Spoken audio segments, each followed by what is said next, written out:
Oi pessoal, vamos continuar a utilizar então os nossos números complexos na forma exponencial ou polar, tá? Inicialmente eu vou começar apenas com o número e elevado a i θ, né? A própria fórmula de Euler, aqui está. Então e elevado a i θ. O que acontece se eu trocar o sinal do ângulo? No lugar de θ eu colocar menos θ. Então aqui ficou menos θ, aqui ficou menos θ e aqui ficou menos θ. A gente sabe que o cosseno é uma função par. Então, trocando o sinal do argumento é indiferente, cosseno de menos θ é igual a cosseno de θ, mas o seno é ímpar. Seno de menos θ é igual a menos seno de θ. Então, trocando o sinal do ângulo, o que aconteceu é que eu obtive o complexo conjugado do número de cima. Então, trocando o sinal do ângulo, eu obtenho o complexo conjugado. E elevado a i θ, que era o nosso número original, o complexo conjugado dele está escrito aqui embaixo, que é o e elevado a i com o ângulo trocado. Então, é e elevado a menos i θ. E aqui está a representação. Nesse caso, a gente já tinha visto o módulo é unitário, o número e elevado a i θ e o seu complexo conjugado. Tem a mesma parte real, mas a parte imaginária tem um sinal trocado, ou o ângulo tem o sinal trocado. Isso, então, para e elevado a i θ, com um módulo unitário, certo? No caso mais geral, o módulo pode ser um módulo qualquer ρ, tá? Então, a notação simplificada aqui está. Ora, o que acontece? Qual é o complexo conjugado desse número? Eu troco o sinal da parte imaginária, aqui está, o sinal trocado, e a gente acabou de ver que isso representa a mesma coisa que e elevado a menos i θ. Então, para obter o complexo conjugado na forma exponencial, eu troco o sinal do ângulo, e a gente já tinha visto isso de qualquer maneira na forma trigonométrica, certo? Aqui está a representação, o meu número z original, com módulo ρ e ângulo θ, e aqui embaixo o seu complexo conjugado, com o mesmo módulo, tá? E com ângulo θ negativo. Aqui está, só troquei o sinal do ângulo. Então aqui tem alguns exemplos. Se eu tenho Z1, nós já vimos esses exemplos antes. Então aqui está o nosso número Z1, forma retangular ou algébrica e forma exponencial ou polar. O complexo conjugado, eu troco o sinal da parte imaginária ou troco o sinal do ângulo, que é absolutamente a mesma coisa. Aqui o número complexo i, a unidade imaginária, que nós já vimos que é e elevado a i π sobre 2. Tem módulo unitário e ângulo π sobre 2. Quanto vale seu complexo conjugado? Seu complexo conjugado, a parte real eu não mexo, continua sendo zero. Eu troco o sinal da parte imaginária, então o complexo conjugado de i é menos i, ou troco o sinal do ângulo, então completamente equivalente. A forma polar exponencial, ela facilita em muito as operações com os números complexos, particularmente multiplicação, divisão, exponenciação, potenciação e raízes, tá? Então, se eu tenho dois números complexos, dados agora em forma exponencial complexa, então Z1 e Z2, notação simplificada também. Quanto vale Z1 vezes Z2? Então, isso é Z1 e isso é Z2. Operações de álgebra básica. Ora, quando eu multiplico dois números aqui, ó, ρ1 vezes ρ2, está aqui multiplicado, exponencial de Iα vezes exponencial de Iβ, quando eu tenho duas exponenciais na mesma base, eu somo os expoentes. Aqui está. Então, aqui saiu de maneira muito rápida o produto de dois números complexos. Resulta num número complexo cujo módulo é ρ1 vezes ρ2 e cujo ângulo é α mais β. Nós já tínhamos visto. Quando a gente multiplica números complexos na forma polar, multiplicam-se os módulos, somam-se os ângulos. E aqui, usando a notação exponencial, sai muito rapidamente, muito mais fácil do que a gente tinha visto anteriormente, tá? Usando senos e cossenos. No caso da divisão, também muito simples. Z1 dividido por Z2. O número aqui no numerador é Z1, o número no denominador é Z2. Ora, ρ1 dividido por ρ2 aparece aqui na frente. Quando eu divido duas exponenciais, independentemente de ter expoente complexo ou real, eu subtraio os expoentes. A base é a mesma. Então, subtraindo os expoentes está aqui. Então, a conclusão é que na divisão, o número resultante tem módulo que é a razão entre os módulos e cujo ângulo é o ângulo do numerador menos o ângulo do denominador, certo? Também não é novidade para nós. Não vou nem fazer exemplos, porque nós já vimos muitos exemplos na parte introdutória de números complexos. Quanto à potência de um número complexo?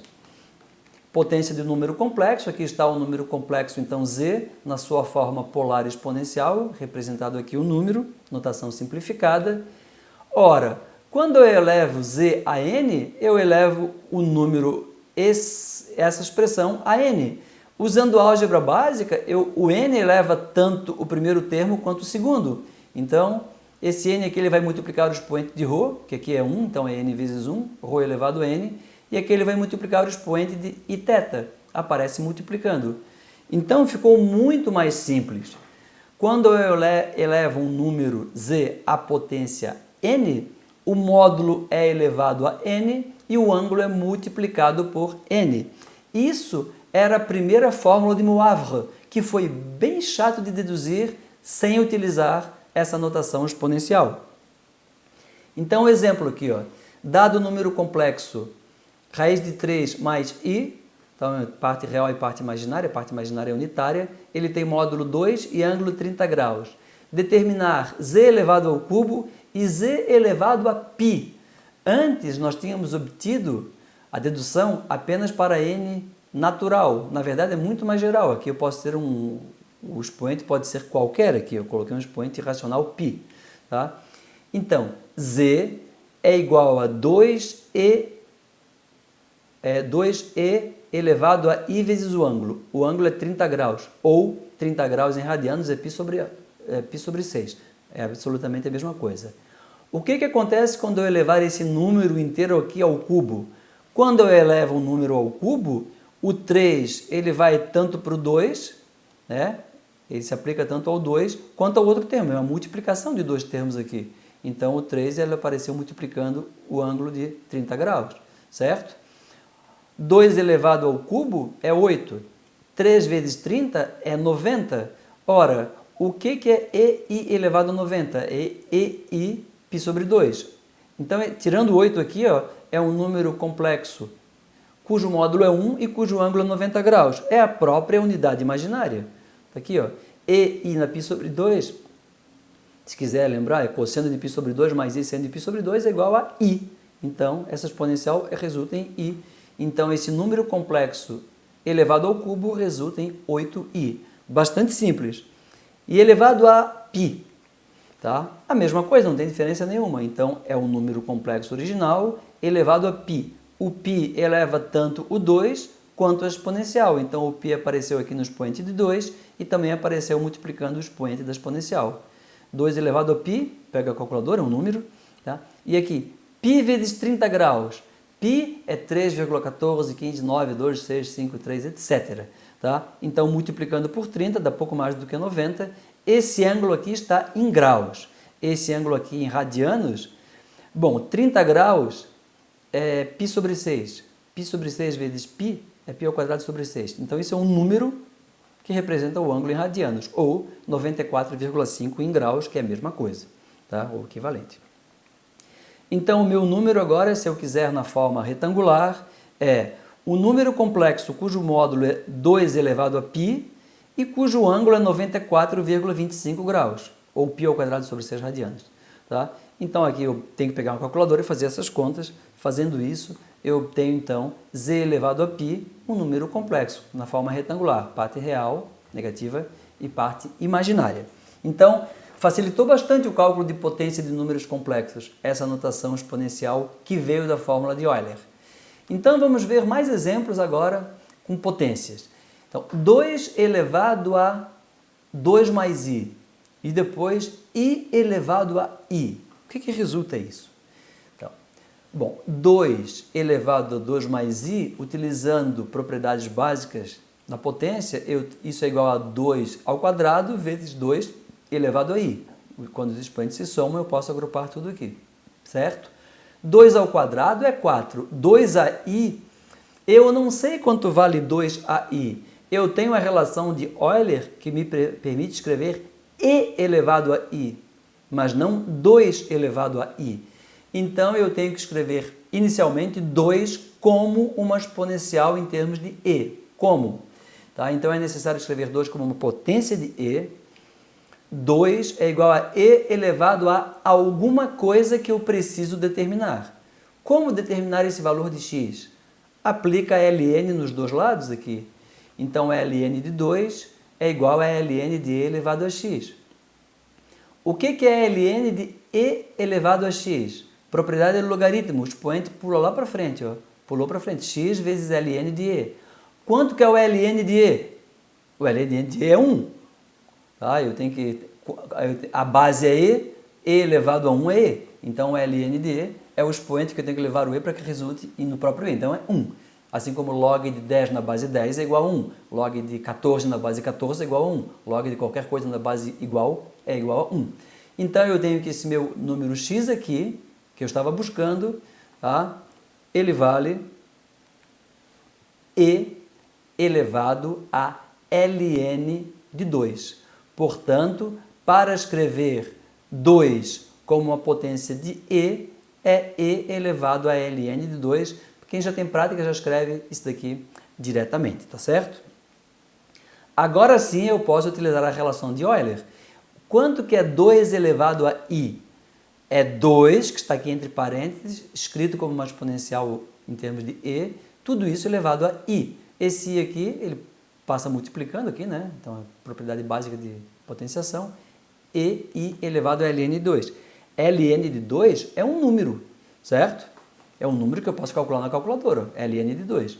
Então, isso é cosseno do ângulo mais i seno do ângulo. ln de 2 é 0,693. Isso é o ln de 2. Cuidado aqui, tá? Esse número é um número adimensional, ele representa um ângulo em radianos.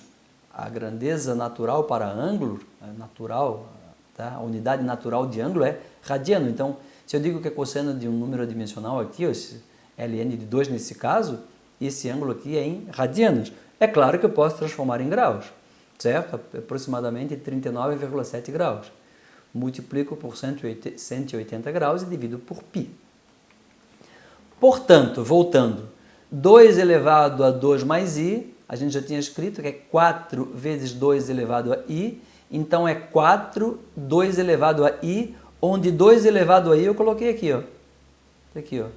Só que agora, em vez de colocar o número em radiano, eu coloquei em graus, porque minha calculadora está em graus. As minhas contas geralmente eu faço em graus, tá certo? Então, pega a calculadora, faz essas contas e eu obtenho então que 2 elevado a 2 mais i é um número complexo, parte real e parte imaginária, ou módulo e ângulo, tá certo?